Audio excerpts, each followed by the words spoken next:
Good evening, ladies and gentlemen. Welcome to the Hawthorn Hotel. And I'd just like to start by acknowledging that we're on Wurundjeri land as part of the Kulin Nation. And tonight's oration, which will be given by Mr Tony McAvoy, is called the Barrack Wonga Oration. And Barrack and Wonga were very highly respected lawmen in the Wurundjeri Nation, and it's fitting that we have an oration after their names. I'd also like at this stage to just reflect on the passing of Archie Roach and Uncle Jack Charles. They were huge men in our society, in the arts, and they really brought a sense of humanity to Australia, especially when you examine their lives and the things they went through.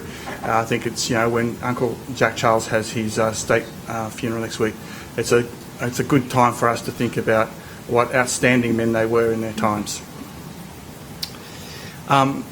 And just going back to our association with the Wurundjeri people, our work here is framed by our association with Wurundjeri people. It informs our teaching and learning, it informs our research, and it also now informs the way we build and renovate this campus. We've committed to redevelop this campus, and part of that process is consulting and working not only with Indigenous staff but more importantly with our local Wurundjeri elders. And I think it's a really good case in us working very closely with our local mob and making sure that their views are imprinted in the work we do in the future. And I think that really is a true sense of acknowledging country. I know Uncle Colin Hunter will do a welcome to country in a minute, but I just thought I would start by acknowledging how we work at Swinburne. So I'd like now to, things are falling over. It's not good, is it, eh? You always get embarrassed in front of your colleagues, and you know they're all academics and they're all smart, and they've all got their PowerPoint presentation is really well developed. So yeah. So as with all of our official functions and important functions such as these, we have a welcome to country. And today I'd like to introduce Uncle Colin Hunter, who's a Wurundjeri elder who will do the welcome to country. Thank you very much, Uncle Colin.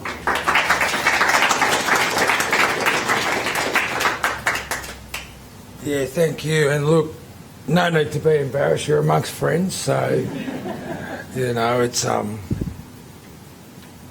it's tough public speaking sometimes, It is. Look, I want to start by acknowledging that this evening we are meeting on the lands of my ancestors, the Wurundjeri people, and I want to take the opportunity to pay my respects to my elders, both past, present and emerging, elders from all nations, but I particularly want to pay my respects to everyone gathered here tonight. But I always like to acknowledge the Aboriginal and Torres Strait Islander people joining us. I like to acknowledge them and pay my respects to them and their families. Woman welcome. Wurundjeri Balik, Yemen Kondi Bik.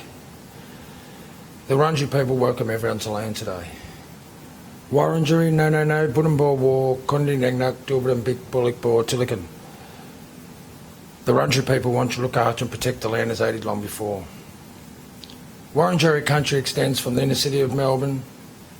It goes across the mountains of the Great Dividing Range, west to the Werribee River, south to the Mordialloc Creek and east to Mount Baw Baw. And the Wurundjeri people are part of the Kulin Nation, another Wurrung language group. Hello, my name is Colin Hunter Jr, or Woolert, meaning possum, a name given to me by my grandmother as a young boy. I'm a proud and passionate 7th generation Wurundjeri man and a direct descendant of Bibijan, who was Nullangeta, or head of the tribe at time at first settlement. And it's through my grandmother Gumbriar, meaning white dove, or only tiny, or Nanish as known to us mob, that I've got Aboriginal culture and heritage in my life today, so for that I say thanks, son. My grandmother was one of the last of the Aboriginal people born in the early 1920s, up at Coronach Mission in Healesville, before she got pushed up to Barramunda River in New South Wales.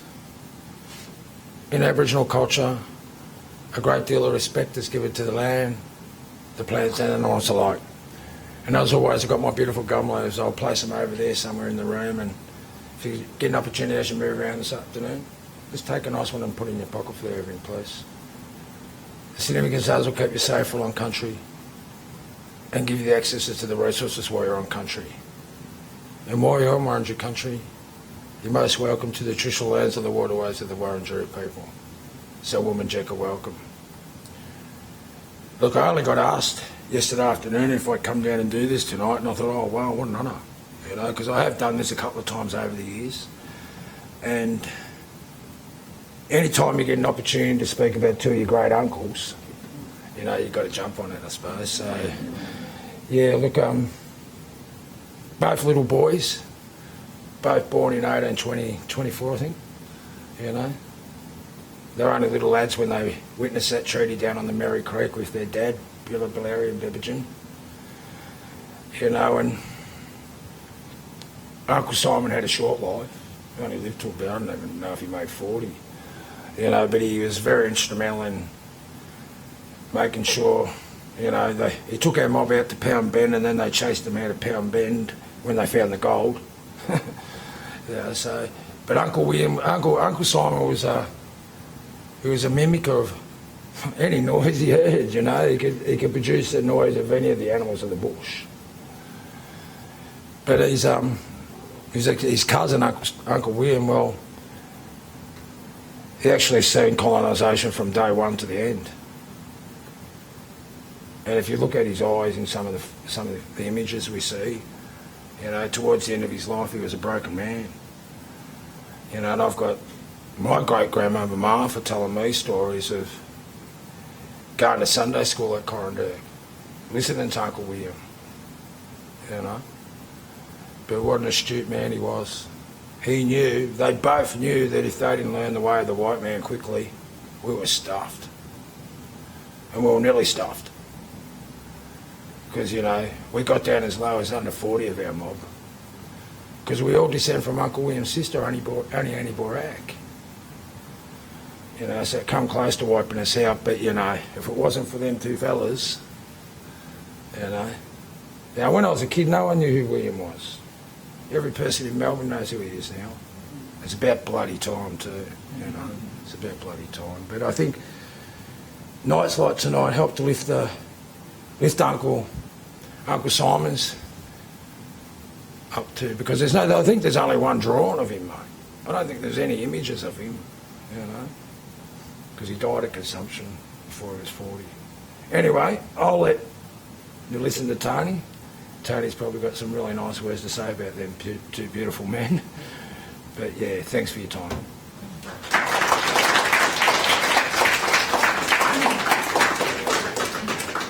Thank you, Uncle Colin. Fabulous words about your uncles. I'd like now to introduce Professor Pascal Kester, who's our Vice-Chancellor and President. Before coming to Swinburne, Pascal was the Deputy Vice-Chancellor and President at the University of Adelaide. She previously held roles at the University of Adelaide as the Executive Dean of the Faculty of Professions, Associate Dean of Research of the Faculty of Professions, and the inaugural Professor of Marketing in Adelaide.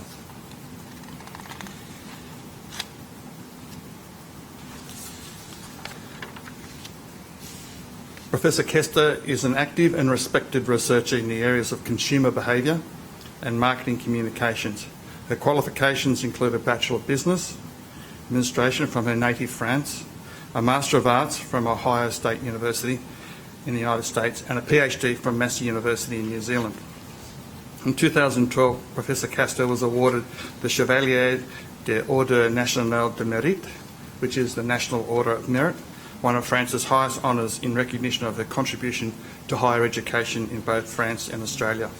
In 2009, she was elected Distinguished Fellow of the Australian and New Zealand Marketing Academy. In 2007, she also received France's highest academic recognition by becoming Professor de Université. Professor Kester has had several visiting professional appointments in France. Could you please welcome Pascal to the stage to introduce Mr. Tony McAvoy. Thank you very much, John. It was worth it just to sort of hear you practice your French. It's terrific to be here, and Uncle Collins, thank you so very much for your welcome to country, but also for your very warm words about two exceptional men that we are here to acknowledge tonight.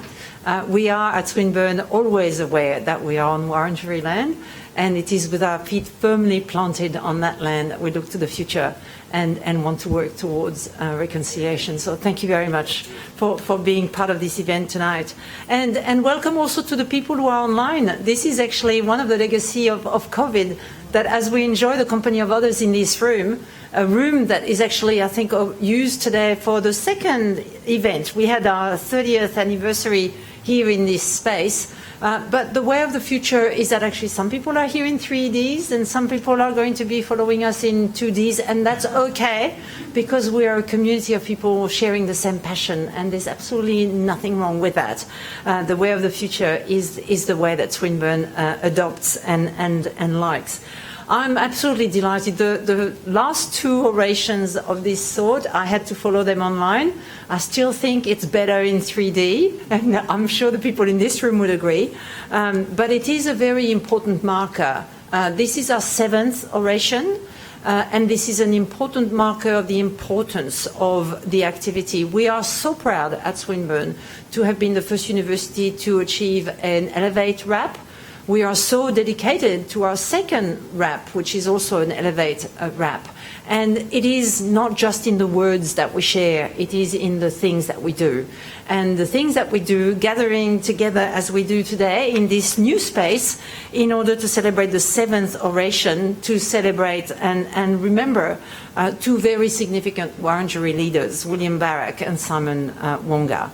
They were cousins, and we know that the connection continues on, but their dedication to advocating for Aboriginal rights, for protecting Aboriginal culture, history and customs during the late 1800s and early 1900s is really the reason why we have you, Uncle Colin, being able to share your culture, because it was kept alive and it remains alive to this day. So just like William and Simon, our past speakers at this event have been prominent and influential leaders of the Aboriginal community with a strong message that serves the purpose of reconciliation. And our speaker tonight, Mr. Tony McAvoy, Senior Counsel, is absolutely no exception to that. I certainly look forward to hearing Tony's insight on his own journey and also his experience as a barrister, senior counsel, especially with Australia right now on the cusp of possibly a national constitutional change, and the voice being a very live issue at the moment.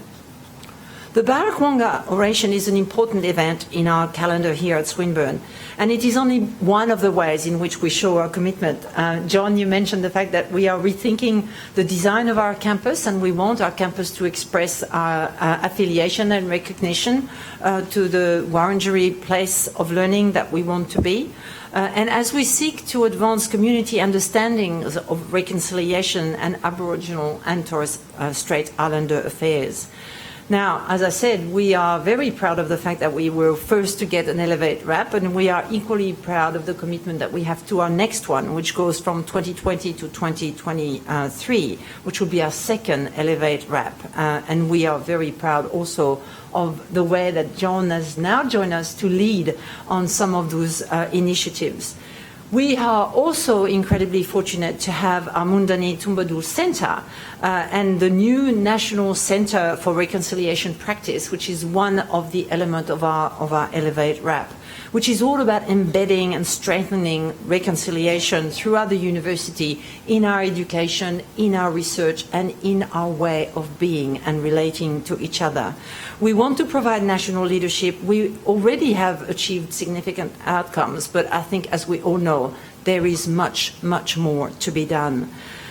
However, in some of the achievements that we can really be proud of, since 2014, the number of Indigenous higher education and vocational students studying at Swinburne has tripled. And because we believe in the transformative power of education, this is something that we can really take solace from. Yes, things are going slow. Yes, there is more to go, but we are making a real difference in the life of those young people by opening the door to the future to them, and that's really important. We have hosted the inaugural National Rap Conference, and in 2019, remember 2019? We actually joined 13 other Elevate Rap organizations in order to support the Uluru Statement from the Heart, which is actually on the wall in my area, just to remind us that this is a guiding document for the current conversation around the federal Indigenous voice to Parliament. It's earlier still in what we want to achieve, but we now have launched our National Centre for Reconciliation Practice, and it's about driving systemic change and key national outcomes. And already we have over 60 research affiliates from a great range of disciplines who are involved because they feel that they can make a difference to this important challenge. We have welcomed John Evans, and that's been one of the commitment that we had in our RAP. And now, of course, with John transforming from the inside and looking at ways to engage all of our schools and all of our areas in the delivery of our RAP. Throughout our collaboration, throughout events such as this, we hope to inspire individuals and organizations to also take the next step in their reconciliation journey. It's my absolute pleasure to be part of this hybrid event with friends in the room and friends online. And thank you again for joining us, Tony. I know how busy you are. You were sharing with me before just how many things you have to say no to. We are so grateful that you could say yes to us tonight. And we look forward to hearing your journey and your experience. Please join me in welcoming Tony to the stage.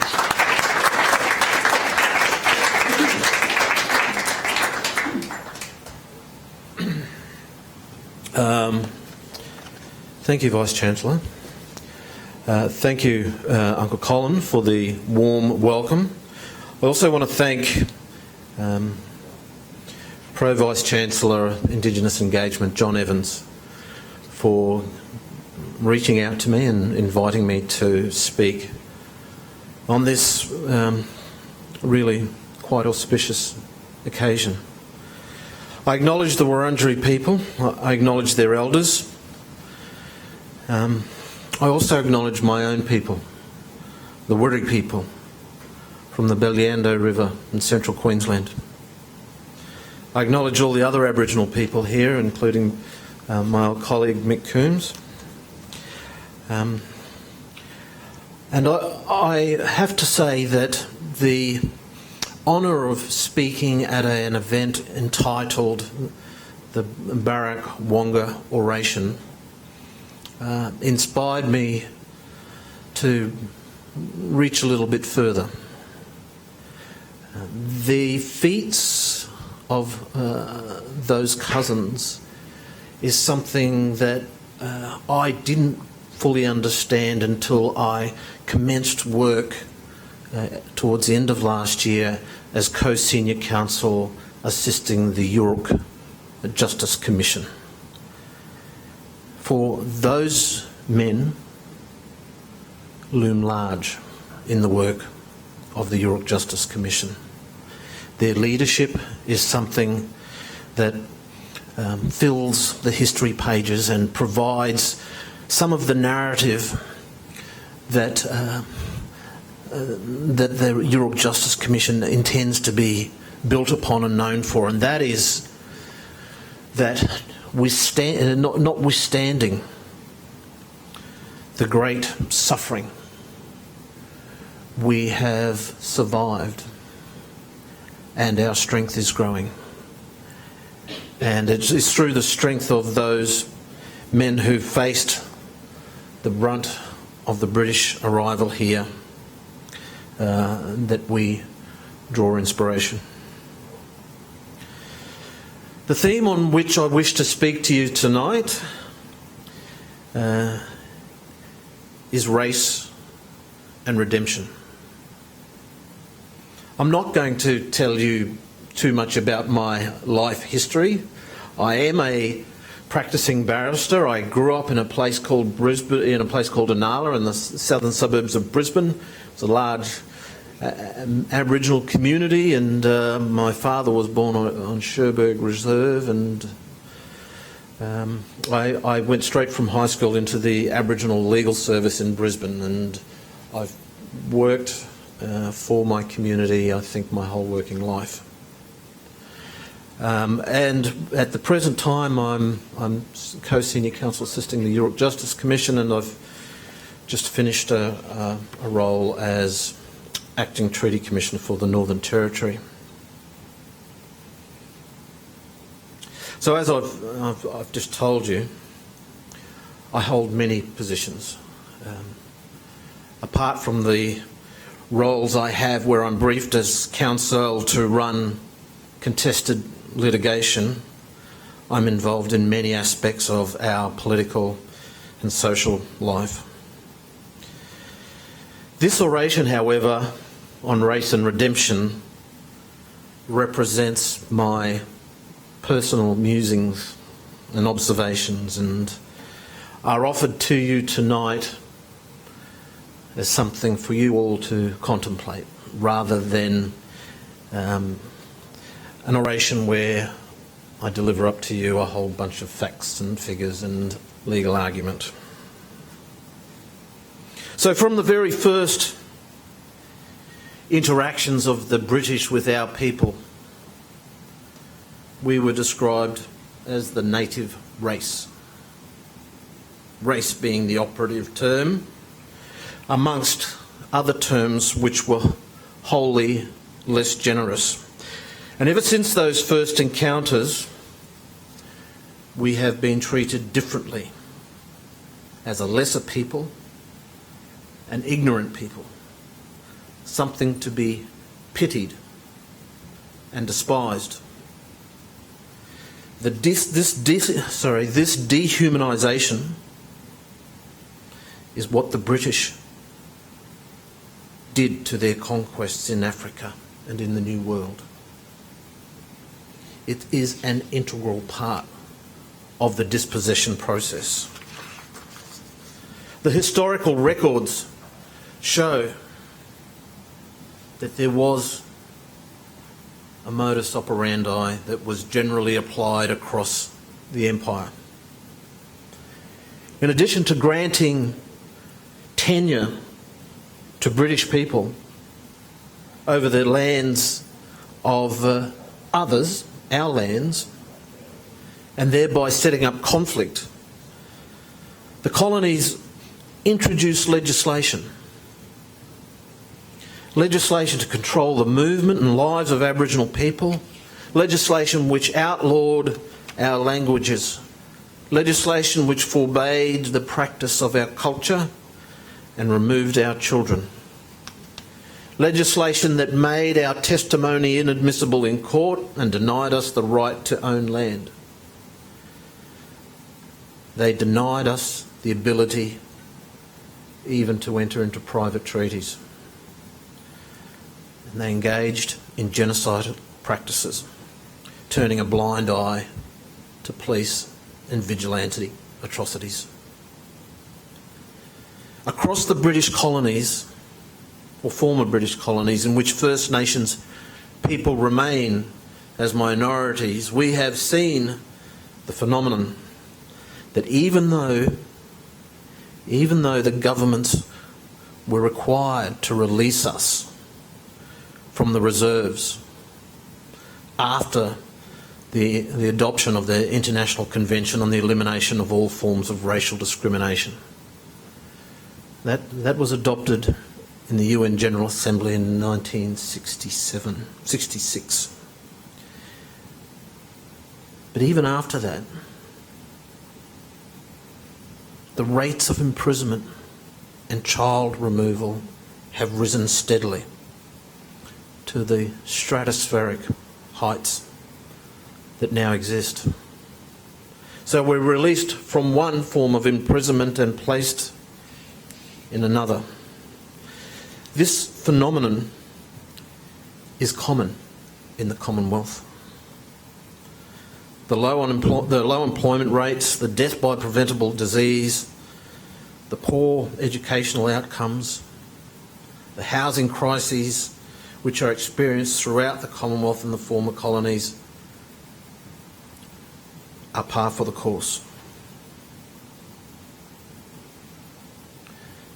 The observation might be made that this suffering occurs notwithstanding the ridiculous wealth experienced by the rest of those countries, by the rest of the people in those countries. But of course, the truth is that the ridiculous wealth has been and remains to a large extent dependent on First Nations subjugation.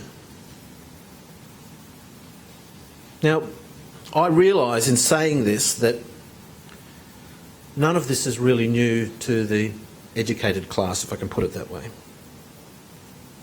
But what is new, or what is relatively new, is our ability to quantify the racism. In the past, in other speeches, I have spoken of the report of Siddharth Shirodkar. Tonight I must return to that report. In 2019, Shirodkar was a PhD candidate at the Australian National University and produced a report that showed 3 out of every 4 Australian people had an unconscious or implicit negative bias against First Nations people in this country. As a little aside, whenever I cite that figure to non-First Nations people, they tend to look around and go, oh, I wonder who those 3 people are. Whenever I say it to First Nations people, they go, yes, well, as if we didn't know that. But this research was based on something like 11,000 samples in which Australian people undertook a test called the implicit association test, which is reasonably well respected. I won't say it's without its critics. And that test is conducted online on a screen and involves images being flashed in front of the viewer. And it requires the viewer to pick a word in response to that image straight away, without the time to think about it. And it has been found that conducting the test in this way, the filters that people normally apply to their responses are no longer applied. We get maybe not right to the individual's true response, but we get a lot closer to it. So what the research tells us is it's not that 3 out of 4 people will use racist hate speech. That's not what it says. It's talking about implicit and unconscious bias. It says that 3 out of 4 people have unrecognised biases which may, it must be assumed, affect their decision making. It is this unconscious bias, in my view, which allows fans at a football game to join in the gross collective acts of racism by jeering and insulting Aboriginal football players in a manner that's not meted out to any other players. But they tell themselves that their conduct is in response to other factors because it's unconscious bias. That's how it works. That is not to say that there might not be some overt, hardened racists amongst them, but I'll say this much. In my experience in running racial discrimination matters, is that even the outright racists, when faced with overwhelming evidence of their racist conduct, never admit it. They never admit that they're a racist. So, it is the unconscious bias, from my view, that operates when a police officer is called to the scene of some event and they approach the non-Aboriginal person to ask them what's happening. And the Aboriginal person is arrested and taken away. As a practicing lawyer, I cannot help but think about these biases in terms of the justice system. I wonder, how can a First Nations person be assured fairness when it's likely that 3 of the 4 lawyers have an unconscious bias against them? 3 of the 4 judges have an unconscious bias against them. The jurors, the police officers, the parole officers, the doctors, pathologists, and in the native title context, 3 out of 4 bureaucrats giving instructions to the state or Commonwealth's lawyers. The answer is we cannot be assured a fair trial. That's the reality. And lest there be any smugness, the Academy is not free from this criticism either. Turning back to the Shirodka report, when I first saw it, I thought that the figures might taper away for educated professionals. However, the opposite was true. The study revealed that the older, more highly educated people were, the stronger they featured in the results of bias. I struggled with that result, but that's the result of the test. I've also considered what we can do about this in the legal world. Training people to manage their biases has limited success. In large part, that is due to the self-perception of those being trained. The research shows us that amongst a cohort of judges given training to mediate their biases, it was those that were overtly biased who were best able to recognise and take steps to filter their biases and deliver a more just response. This is the interesting part. It was those who were not so overtly biased, who thought themselves to be in not quite modern. I think it's a little bit past modern. My 16-year-olds say, well, we don't say that anymore, but who thought themselves to be woke and denied any bias, they failed to accept that they were bringing any biases into play and were largely non-responsive to the training. Mandatory training does not work for these judges. So it is my view, for what it's worth, after 30-odd years of practice in the legal profession and half a dozen working in government and a lifetime as a Wirdi person, that this one thing, racism, infects all else. Further, while ever Australians deep in their heart feel that we are incapable, lesser, inferior, a people to be pitied or despised, our delivery from destitution and impoverishment is nearly impossible. Now you might think, You might think that having formed this view, it must be very difficult for me to participate in the reform agenda and do what I do in the courts. And I tell you, I will admit that having this month won 2 more fisheries cases against the New South Wales Fisheries Department for traditional owners exercising their native title rights to fish on the south coast of New South Wales, taking my record to 11 wins from 11 matters, gives me only very muted satisfaction.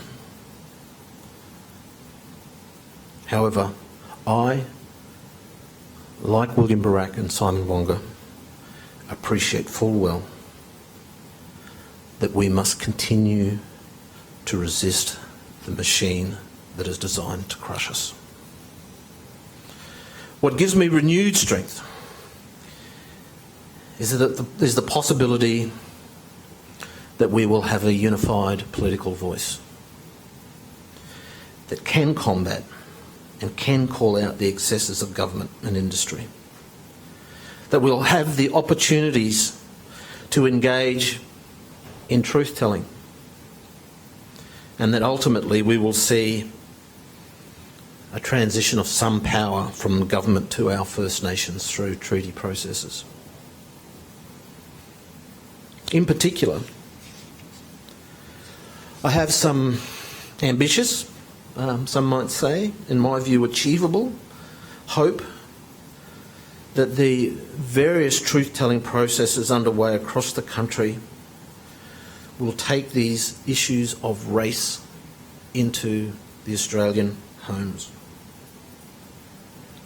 In Victoria, in my role as co-senior counsel assisting the Yoorrook Justice Commission,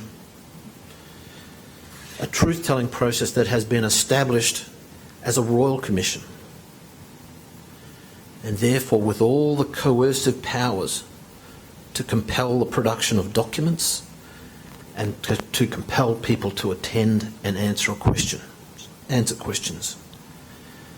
It is my hope that with my fellow counsel assisting, the legal team that supports us, and the work of the commissioners, we can bring the evidence which will show the people of Victoria that their biases against First Peoples is something that they have been conditioned to feel and to act upon by the British modus operandi. And it's my hope that they will see that the colonisation process has demanded that they distrust us and think us inferior and dismiss our knowledge and our culture, and that this was done in the name of British acquisition of our lands. In my view, and perhaps again I'm being a little ambitious, in my view, if ordinary Victorians can embrace the fact that we have been set up to be enemies and and see what the government and society and industry has done and continues to do to us, if they can see that, then we can say, we do not blame you for the way you are. We blame the British, and you should blame the British as well. It's a way in which we all can move forward. Otherwise, we park ourselves in our corners of blame and guilt and are incapable of moving.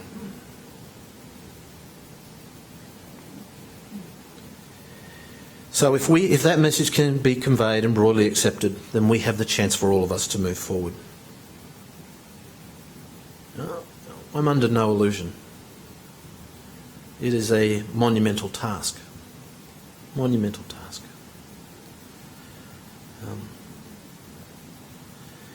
The fact is that all people find comfort in the status quo. Nobody likes to accept that they have had a role in wrongdoing. But the evidence is there and being further collated by the day. As we sit here tonight, those who are involved in the legal world will know that there have been successful class actions on behalf of First Nations people around the country.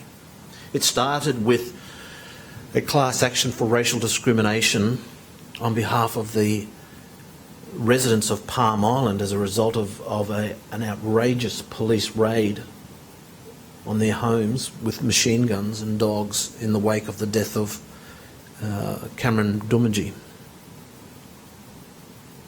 But since then, class actions have been used to recover stolen wages, to compensate the stolen generations.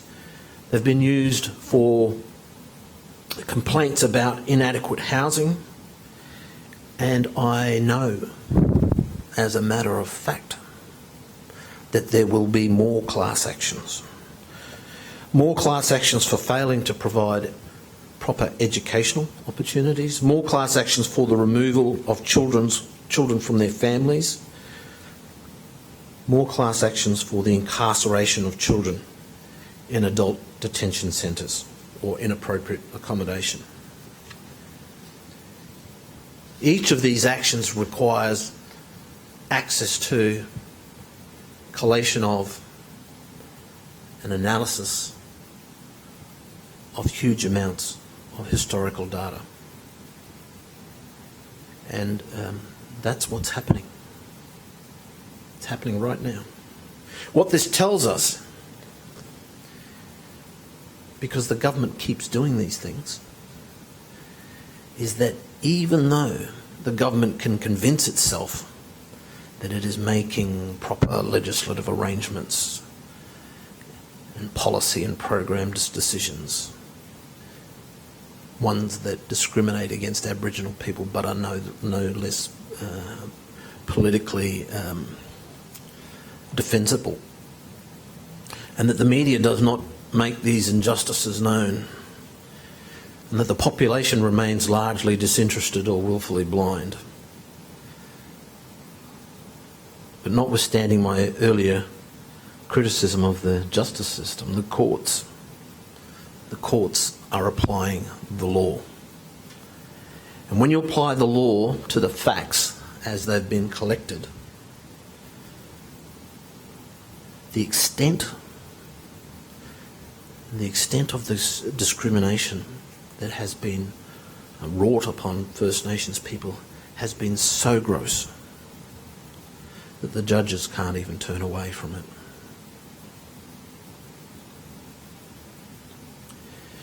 In the past, the government has studiously avoided collecting this data, data which shows its own discrimination. But in recent years, we've gotten glimpses of the discrimination in action. We've been able to peek behind the curtain a little bit.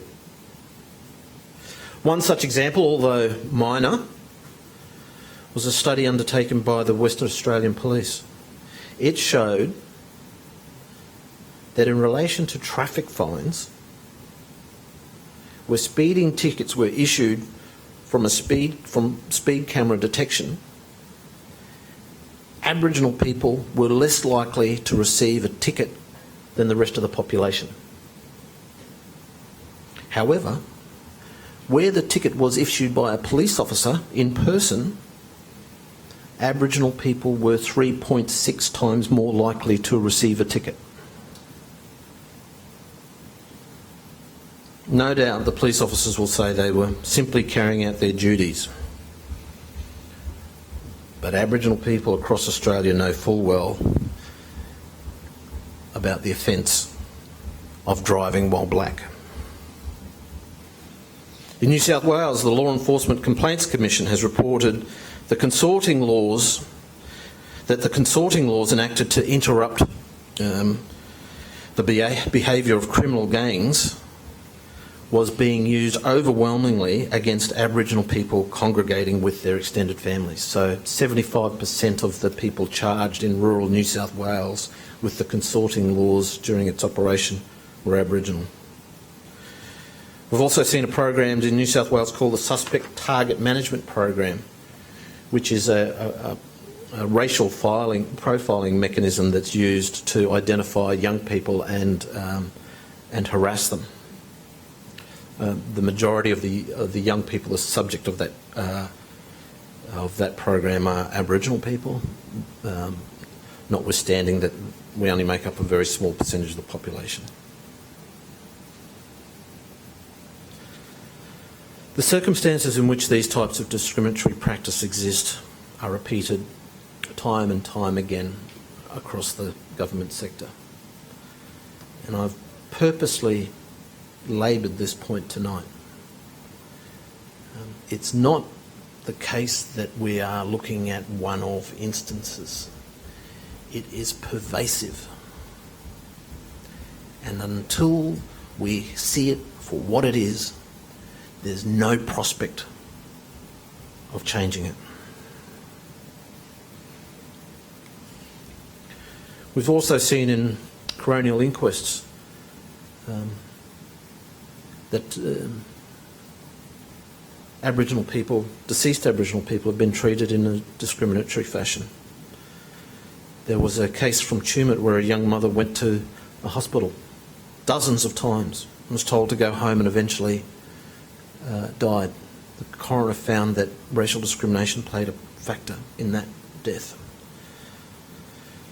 There's a mother that was left in the police cell to die. The Aboriginal man cooked to death in the back of a police wagon travelling across the Kimberley in the middle of summer. The Aboriginal inmate killed with a choker hold. The Aboriginal man denied access to his medications.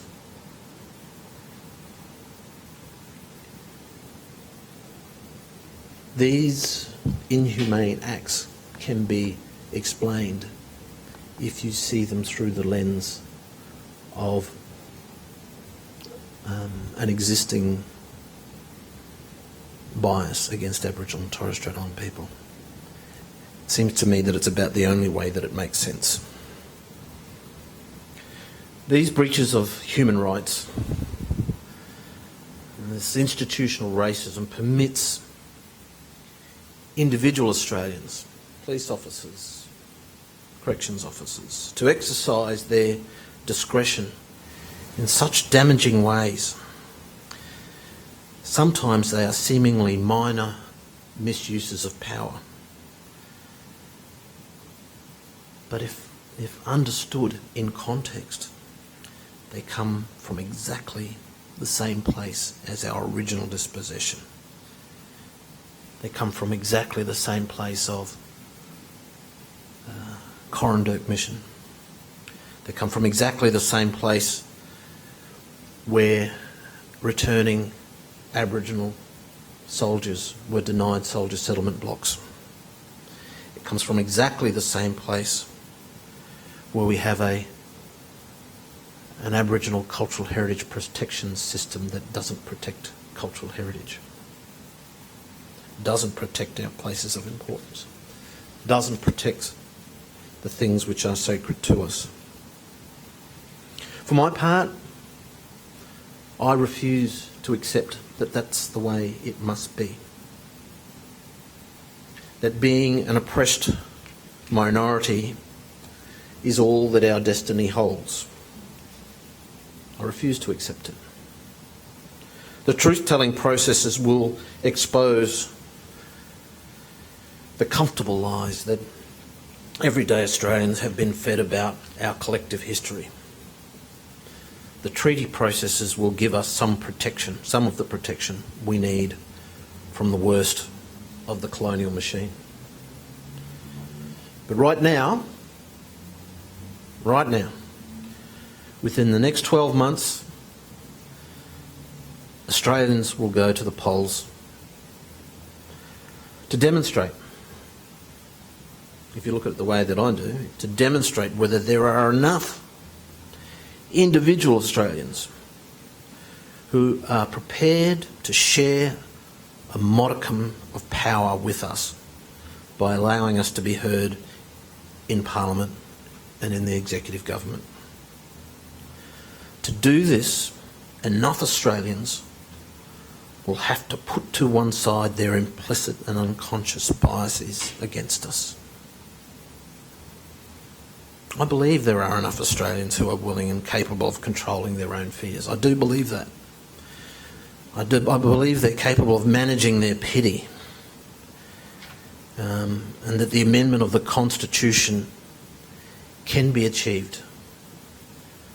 But do I see our future having anything substantial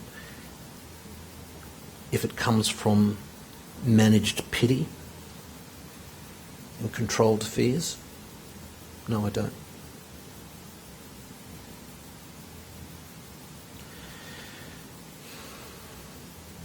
In my view, the release of Australians from what's known as perpetrators' guilt will take longer. But maybe, just maybe, in the wake of a successful referendum, in that warm afterglow,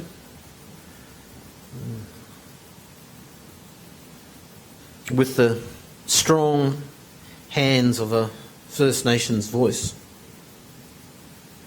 we can start to shake hands as equals in a society that is not scared of its past, that understands its own bias, and that embraces our sovereignty and the rights attached to that sovereignty. It is here, it is at that place, that redemption may be possible. But it does not come, and it is not available without some realisation that the Australian way of life at this present time is still that which the British brought here, and it is still having its impacts on First Nations people. Thank you.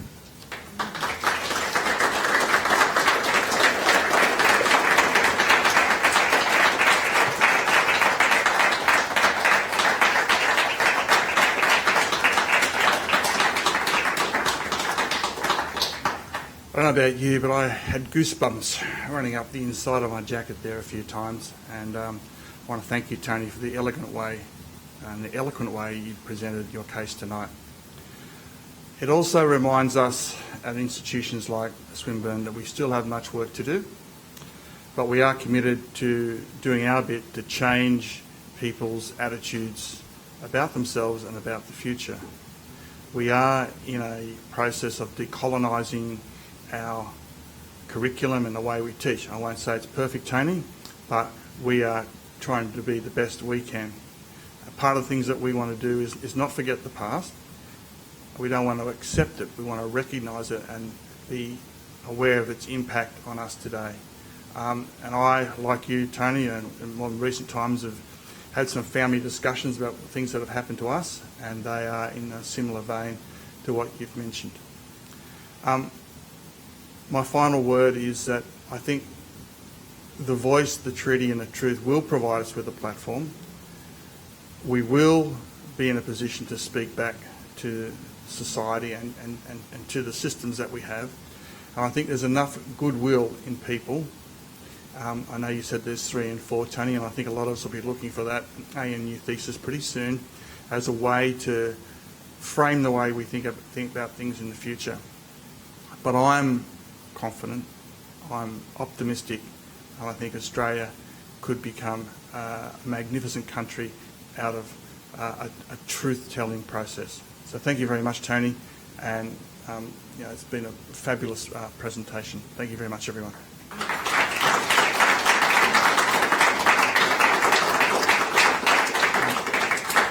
You want to take any questions? Or? Oh, yes. Yeah. So, if anybody's got some questions of Tony, we'll take a few. And I imagine people are probably reflecting on some of their own experiences, especially within things like educational institutions. We often I'm just thinking back, Tony, from when I first started in the university about 30 years ago, we were thinking about, can we ever get mobs of black people into universities? And then we thought, okay, we're in. It's not just about getting in, it's about reaffirming what Indigenous views about education might look like, and then trying to drive that change. So I think we're in that process of trying to drive that change at the moment, but it does require the collective buy-in of all of us. I'm happy to take a few questions while Tony's here. We won't... Jane. Thank you, Jane. You mentioned that if you survey older, more educated people actually work, is there any message in there about younger people actually There may be. There may be. I wasn't able to discern whether the position was one which people had grown into, or whether it was something about the time in which they grew up.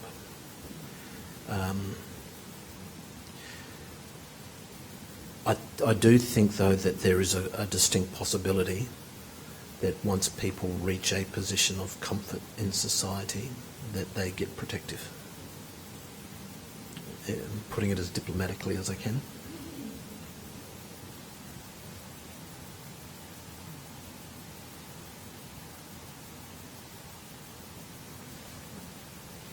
Yes.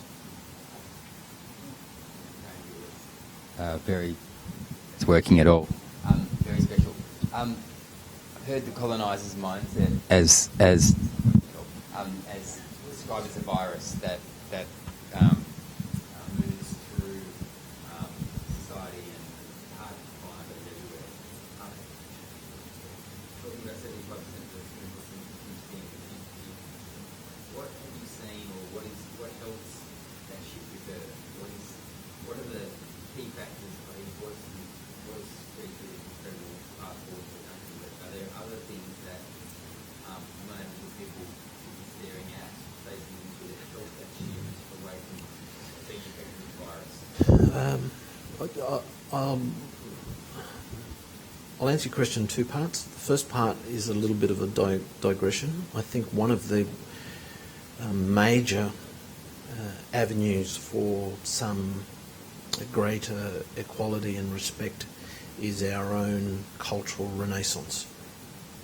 And I have noticed that it has been gathering pace and is a substantial, powerful thing on its own. And so young people have a place to fit, are learning their language, know their dance and their song in a way that was not available when I was a young person. So that's growing, and a large part, ultimately our destiny is in our hands.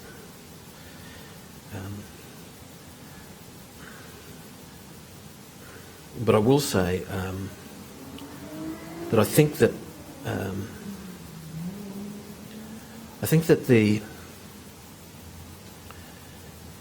the community,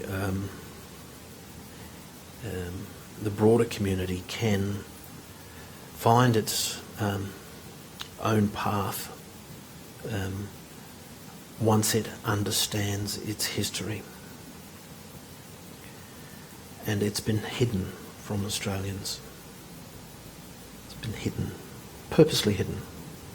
There was the code of secrecy around massacres. The difficulty in obtaining records about our own families. The information has been hidden from us as well as you. And I think once that information becomes more accessible and the maintenance of the lie is no longer possible, I think that at that point we might see some real progress. And that's why I think processes such as the truth-telling commissions are incredibly important for Australia. I hope that's answered your question. Any other questions? I like questions.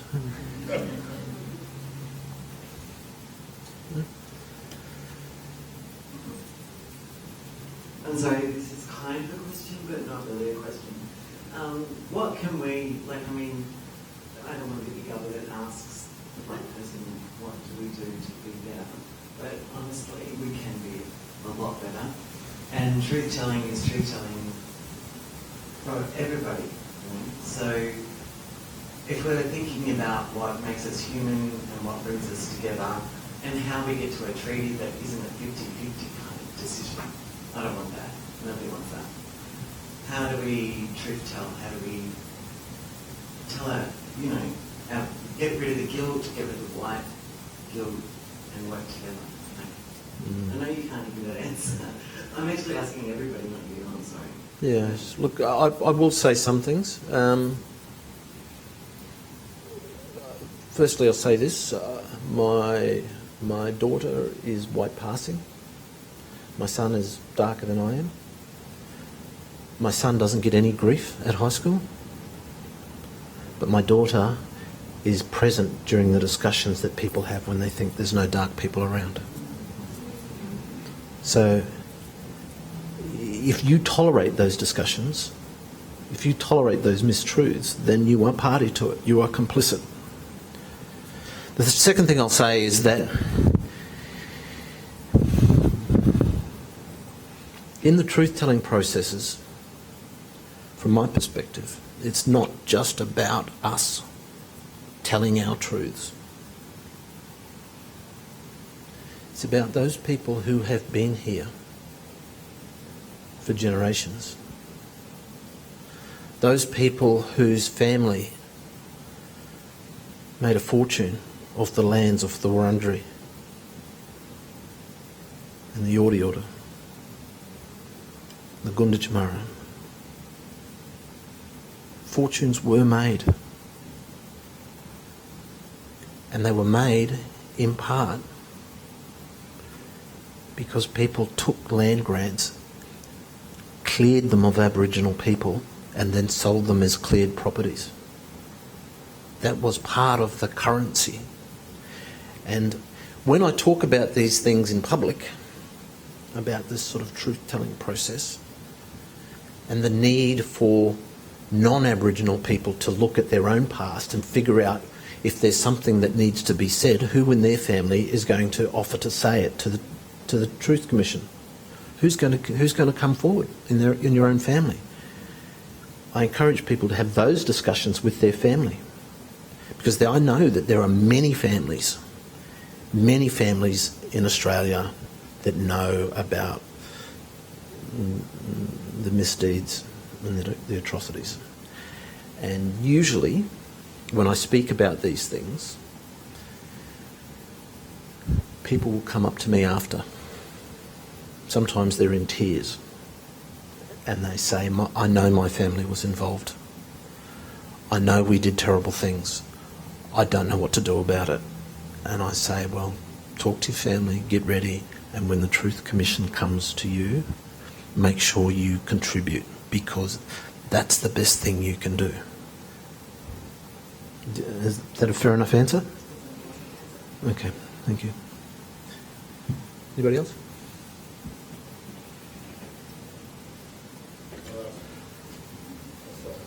I've got a deep voice.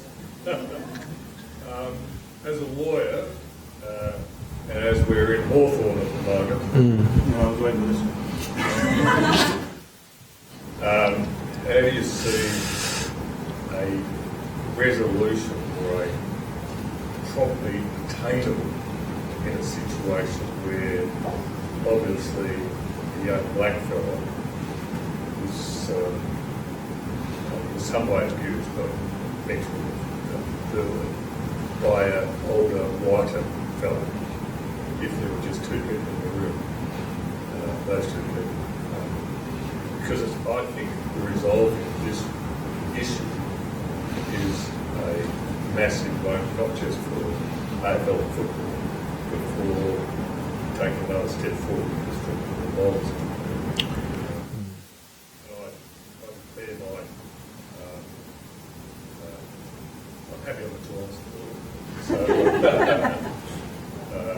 That's what this whole question was about. Just so that you could brag.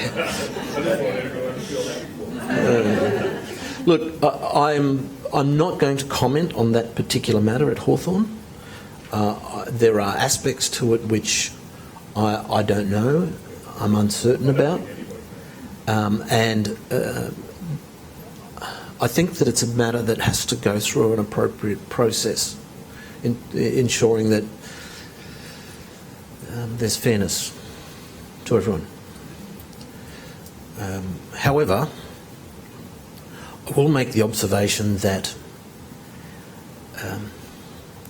it's not always the actual issue in dispute which causes the parties to resolve their differences. So sometimes there will be an argument about a side issue which serves as a surrogate for the real argument, and things can be played out, and maybe that's what you're alluding to, and maybe that's what will happen. It depends on how long and how deep the processes go, how public they are. But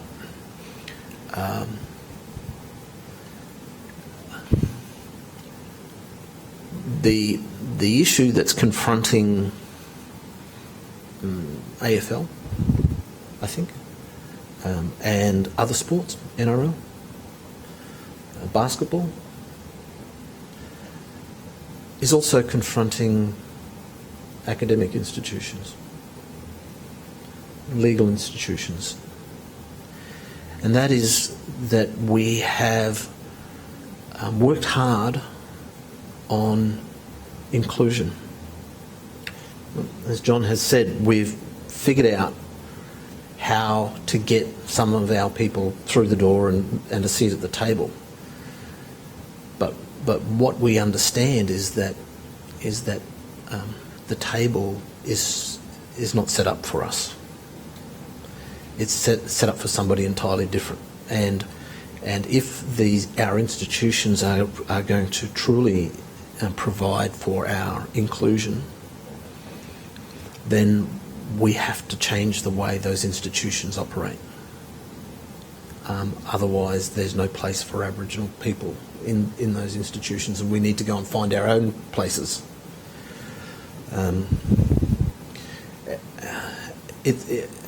I think it's a necessary dilemma. I think it was bound to happen. As we got access to more education and got access to these positions, and it's got a long way to run yet. But look, I can see that there is potential for resolution of other issues from. I see this as a water system, really, it's closed. There might be some big names that will ultimately lose. I mean, Does that mean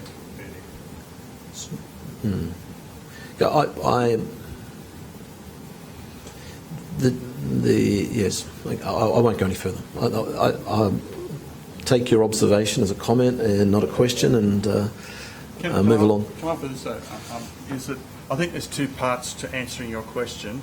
I was one of the authors of the Collingwood report, Can Do Better, and when that report was made, it was made quite clear that Collingwood wasn't the only club in the AFL that had this problem, nor was the AFL the only sport in this country that was doing the same things. And it would be naive to think that other sports haven't done as bad, or if not worse, than Hawthorn. I think it goes back to what Tony said earlier about it is about truth-telling. Can we get those clubs to tell the truth? And then it's about looking at the system, about even small things. I've had discussions with people at the AFL this week about, is it right to bring kids down to the city when they're 16, 17 or 18, taken away from the things that they know? Can't you do the reverse engineering and put the expertise back into communities and build the communities and build the kids? That's just one thing. But I think there is a way forward, but unless clubs are prepared to get involved in some sort of truth-telling, then we're going to be stuck here again with other clubs having the same situation. And congratulations on your team's win. Well, interestingly, this is so Geelong had a very successful game because of the bloke called Stengel. Yes. And the reason why Stengel came from a really broken background, he was a young kiddo, he's still 21, 22, was because we got an Aboriginal mentor for him in Eddie Betts. So really, he found himself in a really comfortable place finally for a young Aboriginal boy who had great skills, but he had no proper understanding of life, because he was the big stuff. He ended up with the small stuff. So, but that's important, I think, is how. Sorry, John.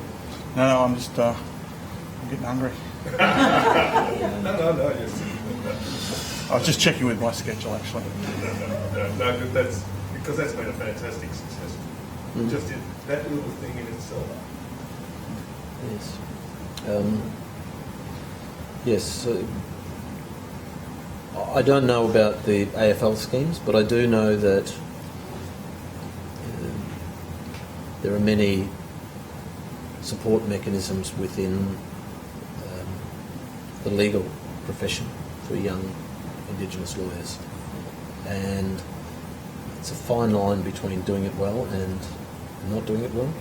And some programs that you think would be successful have failed, and some have been very successful. And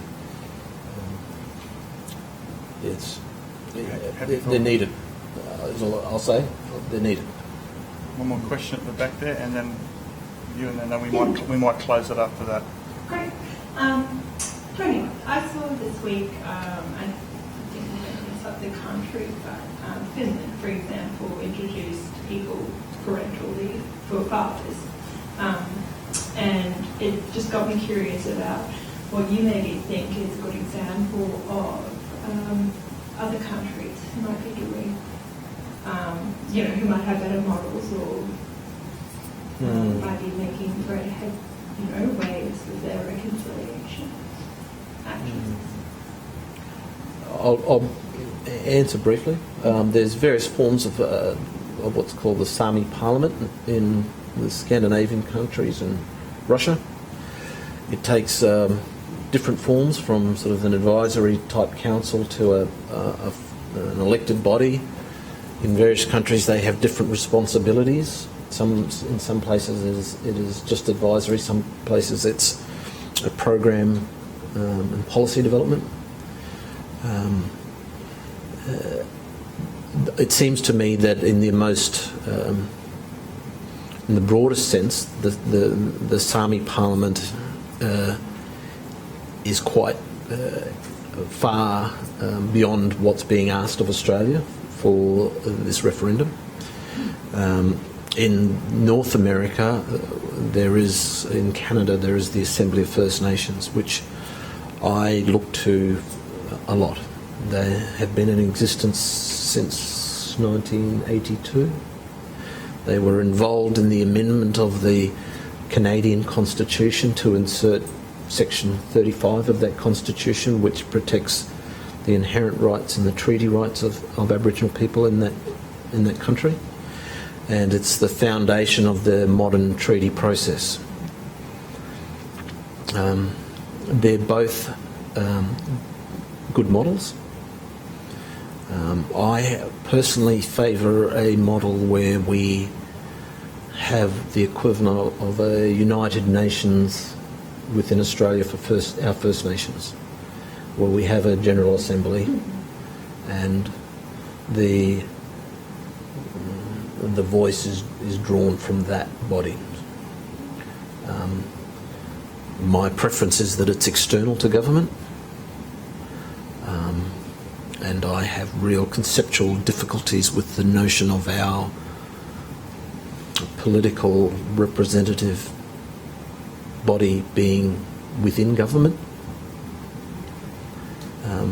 But my voice is only one of many, and I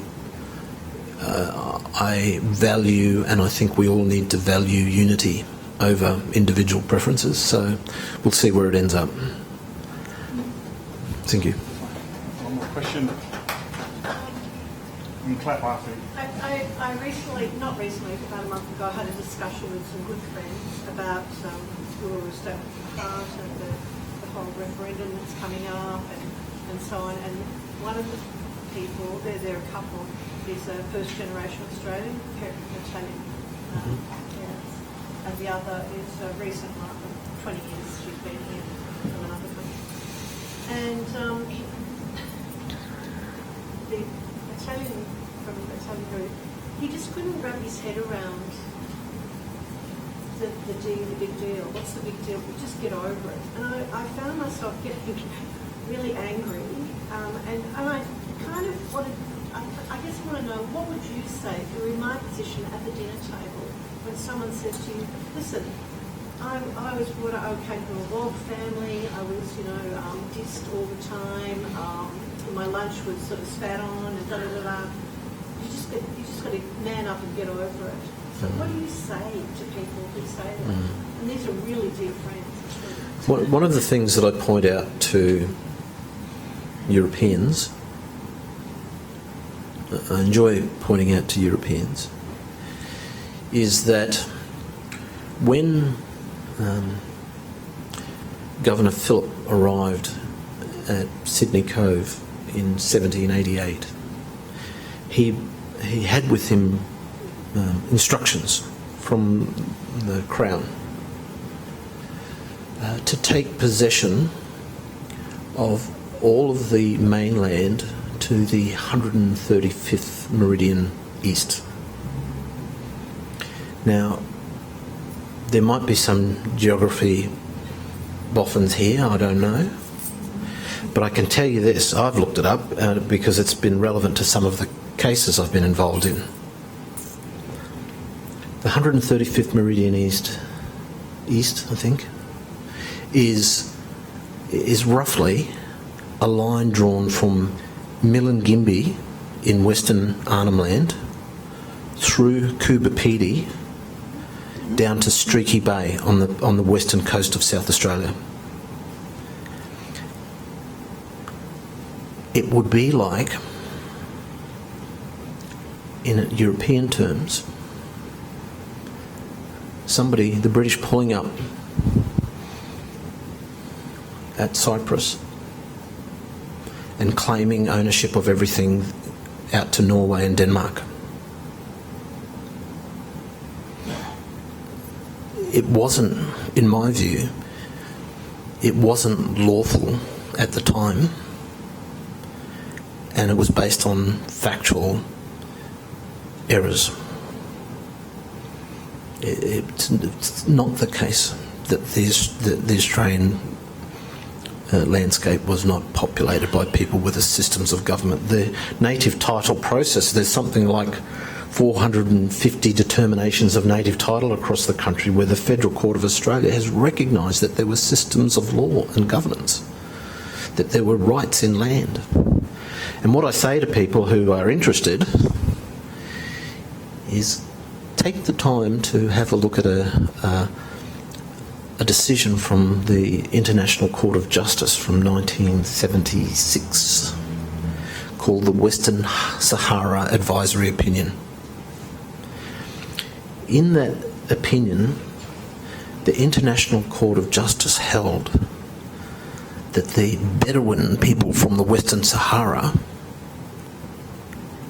their sovereignty had not been displaced by the Algerians and the Spanish? Sorry? French, maybe. I wasn't going to say the French. I wasn't going to say anything about the French. But the decision from the International Court of Justice, if you take the time to read it, you'll see that the findings of fact about the way in which the Bedouin people existed There's no different to here. The time period they were talking about was the early 1800s from recollection, so the time is not an issue. And it's not an accident. It's not an accident that when the United Nations was established and the International Court of Justice set up, that First Nations were not given standing. We have no way to access that court. And so I say, our sovereignty remains. And this process of giving us some voice, some say about the laws that you're making about us and enforcing by force, and make no mistake about that, that's where the British and now Australian sovereignty rubber hits the road, is when they send the police or the army into the Northern Territory. They send the police to stop us from blockading sacred sites. That's the Australian sovereignty butting up against ours, and they use force to override our law. And this decision in the International Court of Justice says, well, if we were asked, we would say you don't have the power to do that. Well, that's my interpretation of it anyway. I encourage you, all of you who are interested, to read it. It's not a particularly long. It's not a particularly long opinion, and part of it, an interesting additional fact. Part of that judgment says that the people of the Western Sahara are of the land, of that land. Their spirit is embedded of that land. They are born of that land, and when they die, their bodies and their spirits return to that land. And in the Mabo No. 2 decision, the lead judgment of recently deceased Sir Gerard Brennan recites that passage. And what Sir Gerard was saying in the Mabo decision is, we can't recognise your sovereignty, but we know it's there. This court cannot recognise it, but we understand. We know. And so we're living in this other world where force, might is right and force holds the day. And that's the political reality of it. And I suppose that those white fellas look at country as real estate and First Nations people as country. Well, And I think we need to somehow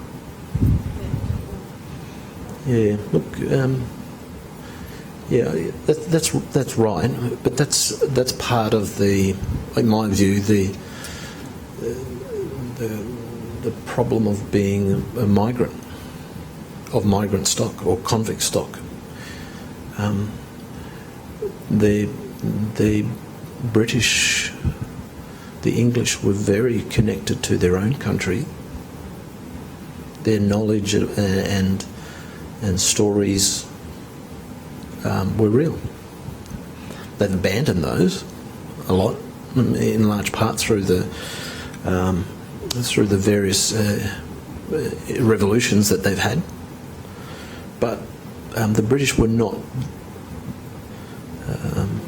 and other European countries are not without their own sense of connection to country. It's just that part of the process of colonisation is that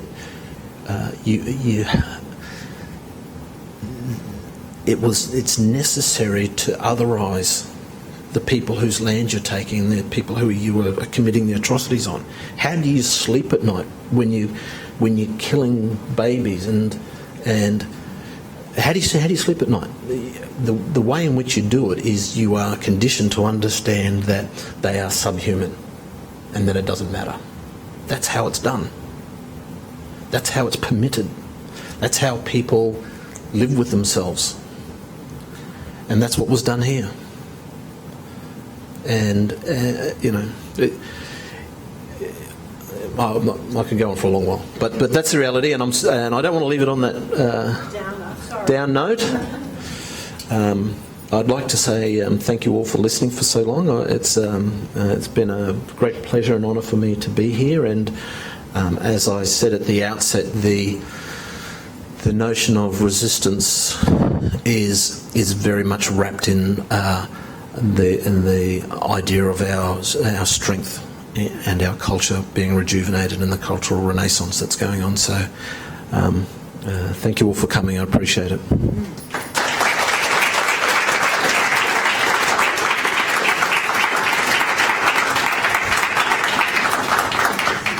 Thank you, Tony, and thank you for taking the questions from the audience. We have some drinks and some canapé to finish the night. And once again, thank you for coming tonight. It's been very enlightening. Thank you very much.